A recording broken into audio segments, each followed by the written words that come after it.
The following message is being transmitted at the request of the Los Angeles Police Department. A civil danger warning and contagious disease warning has been issued for all of Los Angeles.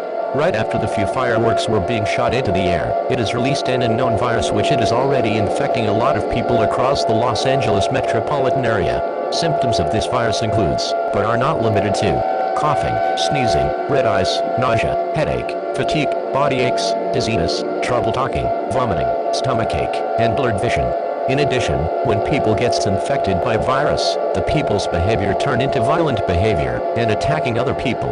All residents in Los Angeles, and as well as the entire county of Los Angeles, is strongly advised to seek shelter immediately and do not participate in the riots. If you do, you will be arrested or shot on sight.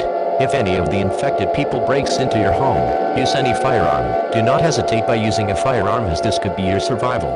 The cause behind of the virus is which likely caused by a fireworks which is believed to be poisonous. If you are believed that you've got infected by virus, you are recommended to call medical help right away. The California State Police will handle the riots in downtown Los Angeles. Mass damage have reported as the result of the riots. Make sure you remain tuned to the station or another station for more information.